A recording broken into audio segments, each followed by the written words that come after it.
दोस्तों, इस दुनिया में दो तरीके के लोग होते हैं। एक वो जो बेवकूफ़ बनते हैं और दूसरे वो जो उन्हें बेवकूफ़ बनाते हैं। आज की जो कहानी है वो ऐसे ही कुछ लोगों के बारे में है, तो चलिए देखते हैं।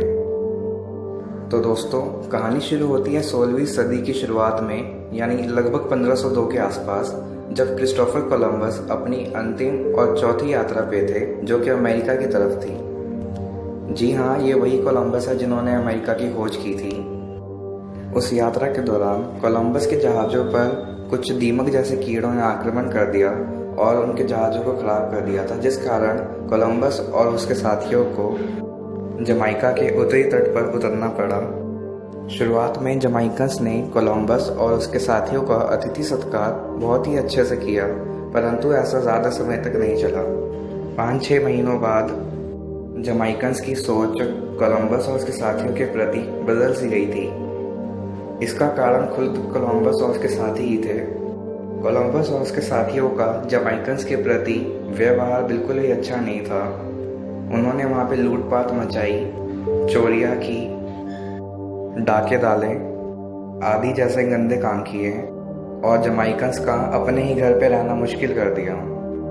इन सब के कारण जमाइका के निवासी कोलंबस और उसके साथियों से नाखुश रहने लगे। इसके प्रभाव में जनवरी 1504 आते आते जमाइकन्स ने ये फैसला किया कि अब वह कोलंबस और उसके साथियों से कोई व्यापार नहीं करेंगे। वह सब उन्हें किसी भी चीज़ के बदले में खाना पीना और हथियार नहीं देंगे। बिना खाना पानी और वहाँ से निकलने के किसी साधन के कोलंबस और उसके साथी बहुत ही बड़ी मुश्किल में आन पड़े थे। उस समय उस मुश्किल से बाहर निकलने का कोई भी रास्ता नहीं सूझ रहा था। कई दिन बीत गए पर इस बात का कोई हल नहीं निकला। पर कहते हैं ना कि अगर खुदा मेहरबान तो गधा भी पहलवान। कोलंबस और उसके साथियों के साथ भी ऐसा ही कुछ हुआ।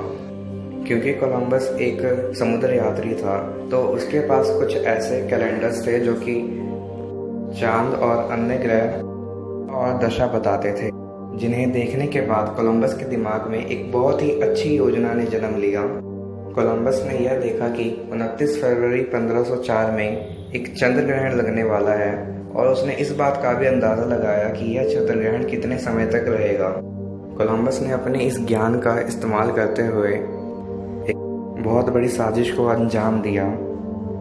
कोलंबस ने एक सभा बुलाई जिसके अंदर उसने जमाइका के लोगों को बुलाया और उन्हें बताया कि कोलंबस के भगवान जमाइकन से बहुत नाराज़ है, क्योंकि उन्होंने कोलंबस और उसके साथियों को खाना पीना और हथियार देने से मना कर दिया था। इसलिए कोलंबस के भगवान उनसे उनका चांद छीन लेंगे। और चंद्र ग्रहण के समय ऐसा ही कुछ हुआ। जमाइका के लोगों को लगा कि कोलंबस के भगवान ने सच में उनसे उनका चांद छीन लिया है। जब सारे लोग इस बात से डरे हुए थे, तब कोलंबस आगे आया और उसने कहा कि वह ये सब ठीक कर सकता है। उसके लिए उसको अपने भगवान से प्रार्थना करनी होगी।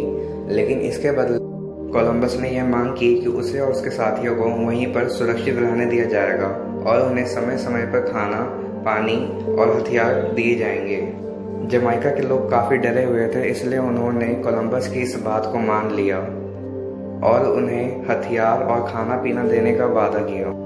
फिर कोलंबस ने भगवान से प्रार्थना करने का नाटक किया और सिर्फ 45 मिनट पूरे होने का इंतज़ार करता रहा। जैसे ही 45 मिनट पूरे हुए, वह सबके सामने आया और उसने कहा कि भगवान ने उसकी प्रार्थना सुन ली है और चांद अभी वापस आ जाएगा।